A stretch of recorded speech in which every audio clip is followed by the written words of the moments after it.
அனைவருக்கும் வணக்கம். டீச்சர்ஸ், நம்மளுடைய லீவ் வந்து பேலன்ஸ் எத்தனை இருக்குது, எத்தனை நாட்கள் இருக்குது அப்படின்றத நம்ம ஆப்பில் பதிவு பண்ணணும்.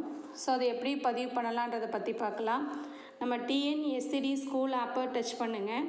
டச் பண்ணிங்கன்னா இந்த மாதிரி ஐக்கான் ஓப்பன் ஆகும். அதில் ப்ரொஃபைல்ன்றதை டச் பண்ணுங்கள். அதில் 2 ஐக்கான் காமிக்கும். ஒன்று மை ப்ரொஃபைல், இன்னொன்று லீவ் மேனேஜ்மெண்ட். இந்த லீவ் மேனேஜ்மெண்ட்டை நீங்கள் டச் பண்ணணும். அதை டச் பண்ணிங்கன்னா 4 ஐக்கான் காமிக்கும். அதில் my leave, apply leave, view leave history, leave sanction. நம்மளோட லீவ் பேலன்ஸ் எத்தனை இருக்குது அப்படின்றத மை லீவில் போய்ட்டு தான் நம்ம பதிவு பண்ணணும். ஸோ அதை டச் பண்ணிங்கன்னா இந்த மாதிரி ஒரு பேஜ் உங்களுக்கு ஓப்பன் ஆகும்.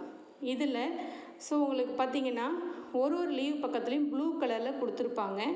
ஸோ நம்ம அந்த ப்ளூ கலரில் இருக்கிற அந்த நம்பர் போட்டு வச்சுருக்காங்க இல்லைங்களா, அதை டச் பண்ணால் தான் இந்த மாதிரி ஒரு பேஜ் வரும். இதில் அந்த குட்டி பாக்ஸை டிக் கொடுத்துட்டு ப்ரொசீட் கொடுங்க. கொடுத்தீங்கன்னா அந்த டார்க் ப்ளூவாக இருந்தது பார்த்திங்கன்னா ஒயிட் கலராக மாறிடும். அப்போ தான் நம்மளால் என்ன பண்ண முடியும்னா எடிட் பண்ண முடியும். நீங்கள் அப்படியே வச்சுட்டு டச் பண்ணிங்கன்னா எடிட் ஆப்ஷன் வராது. ஸோ அந்த ப்ளூ கலர் இருக்கிற அந்த குட்டி பாக்ஸை நம்ம டச் பண்ணிவிட்டு இந்த ப்ரொசீட் கொடுத்தீங்கன்னா இந்த மாதிரி மாறிடும். சரிங்களா? இப்போ நம்ம எடிட் பண்ணலாம். ஸோ இப்போ பார்த்தீங்கன்னா ஃபஸ்ட்டு சிஎல் நமக்கு ஜனவரி டு டிசம்பர் 12 days சிஎல்.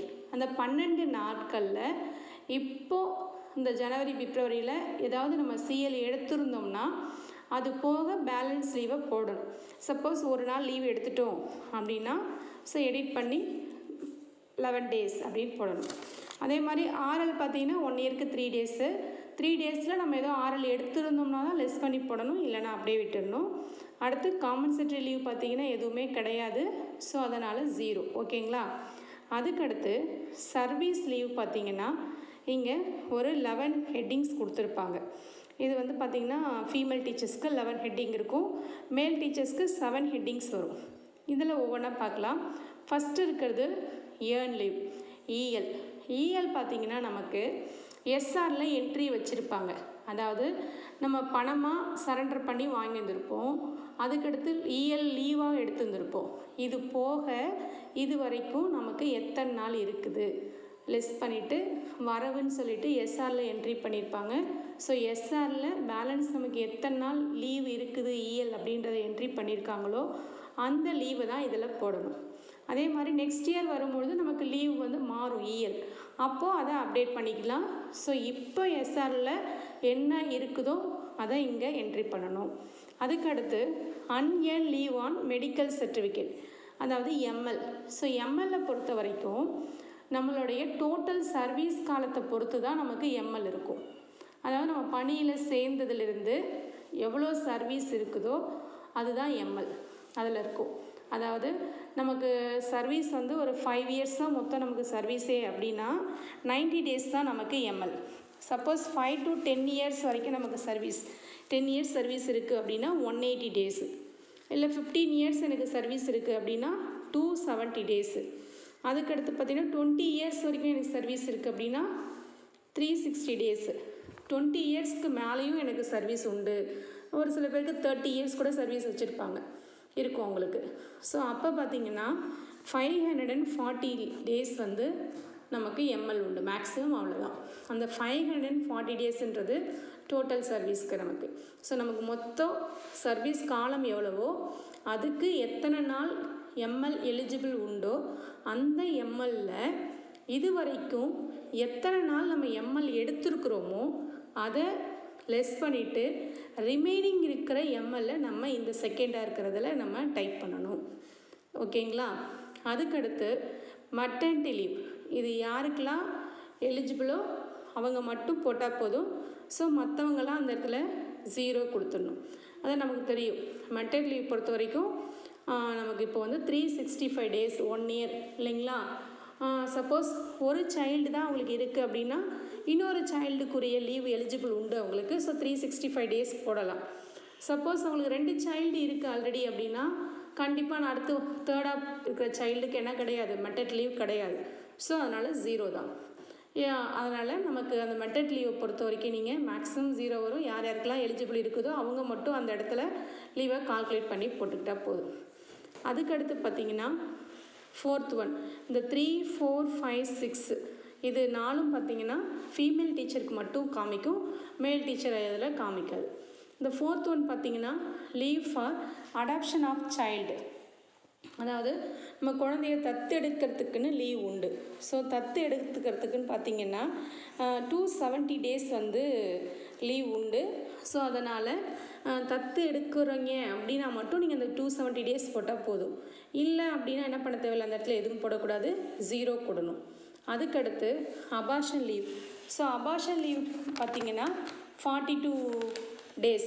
அந்த 42 days வந்து எலிஜிபிள் இருந்ததுன்னா போட்டுக்குங்க, எலிஜிபிள் இல்லைன்னா நீங்கள் 0 கொடுத்துக்கலாம். அதுக்கடுத்து leave on still born child birth அப்படின்னா என்ன அர்த்தம்னா, ஆல்ரெடி இப்போ வந்து மெட்டர்னிட்டி லீவில் இருக்கிறவங்க, ஸோ இனிமேல்ட்டு தான் மெட்டர்னிட்டி லீவ் எடுக்க போகிறவங்க வந்து மெட்டர்னிட்டி லீவில் வந்து பதிவு பண்ணணும். இப்போது மெட்டர்னிட்டி லீவில் இருக்கிறவங்க so leave on still born child birth இருக்கு இல்லைங்களா, இதில் போடணும். இப்போது லீவில் இருக்கிறவங்க. ஸோ இப்போது நமக்கு வந்து 365 days வந்து எலிஜிபிள். அந்த 365 daysல எத்தனை நாள் இப்போ அவங்க லீவில் வந்து போயிடுச்சு, இப்போ லீவில் இருந்துகிட்டு இருக்காங்க. 365 daysல ஒரு 30 days முடிஞ்சிருச்சு அப்படின்னா ரிமைனிங் இருக்கிற 335 days இவங்க அதில் பதிவு பண்ணணும். சப்போஸ் இப்போ தான் அவங்க லீவ் முடிஞ்சு ஜாயின் பண்ணிட்டாங்க அப்படின்னா அங்கே 0 தான் வரும். இப்போ அவங்க லீவில் இருக்கிறாங்கன்னா மட்டும்தான் 365 daysல எத்தனை நாள் அவங்க இப்போ இது வரைக்கும் லீவில் எடுத்துருக்குறாங்க, ரிமைனிங் இன்னும் எத்தனை நாள் அவங்களுக்கு இருக்குது அப்படின்றத இந்த 6th பாயிண்டில் போடணும். 7th ஒன் பார்த்தீங்கன்னா EOL on loss of pay without medical certificate. இது எல்லாருக்கும் காமனான ஒன்று தான். ஸோ இதுக்கப்புறம் வர 7, 8, 9, 10, 11 வந்து மேல் ஃபீமேல் 2 டீச்சர்ஸ்க்குமே காமனான விஷயங்கள் தான். ஸோ 7th ஒன் என்னென்னு பார்த்தீங்கன்னா EOL on loss of pay. So நம்ம லாஸ் ஆஃப் பே வந்து with medical certificate, without medical certificate இருக்குது. ஸோ வித்தவுட் மெடிக்கல் சர்டிஃபிகேட் பார்த்தீங்கன்னா 360 days. அதில் நம்ம எத்தனை நாள் லாஸ் ஆஃப் பே எடுத்துருக்குறோமோ அது போக ரிமைனிங் இருக்கிறத போடணும் இதில். அதுக்கடுத்து வித்து மெடிக்கல் சர்டிஃபிகேட் இருக்குது இல்லைங்களா, ஸோ அது பார்த்திங்கன்னா 180 days நமக்கு. அந்த 180 daysல எத்தனை நாள் இது வரைக்கும் நம்ம லாஸ் ஆஃப் பே வந்து மெடிக்கல் சர்டிஃபிகேட்டோடு எடுத்துருக்கோமோ அதை லெஸ் பண்ணிவிட்டு ரிமைனிங் இருக்கிறத இதில் போடணும். அடுத்து 9th ஒன் என்னென்னு பார்த்தீங்கன்னா அன்ஏர்ன்ட் லீவ் ஆன் ப்ரைவேட் அஃபேர்ஸ். இப்போ இது என்னென்னா நம்ம ஸ்டடி லீவ் போடுவோம், ஆஃப் பே லீவ் போடுவோம் இல்லைங்களா, அதுதான். ஸோ ஆஃப் பே லீவ் பார்த்திங்கன்னா நமக்கு 180 days தான். ஸோ 180 daysல நீங்கள் ஆஃப் பே லீவ் இது வரைக்கும் எத்தனை நாள் எடுத்திருக்கீங்களோ அதை லெஸ் பண்ணிவிட்டு போடணும். சப்போஸ் நீங்கள் இது வரைக்கும் ஆஃப் பே லீவே எடுக்கலை அப்படின்னா நீங்கள் 180 days போட்டுக்கலாம். அதுக்கடுத்து ஸ்பெஷல் கேஷுவல் லீவ் வந்து அந்த 10A இருக்கட்டும். அதுக்கப்புறம் ஸ்பெஷல் டிசபிலிட்டி லீவ் வந்து 0 தான். ஸோ அது 0 கொடுத்துட்டு சப்மிட் கொடுத்துடணும். ஸோ இவ்வளோ தான் டீச்சர்ஸ். அதுக்கடுத்து இது வந்து பார்த்திங்கன்னா நம்ம லீவ் வந்து எவ்வளோ பேலன்ஸ் இருக்குதுன்னு என்ட்ரி பண்ணுறது. Thank you teachers.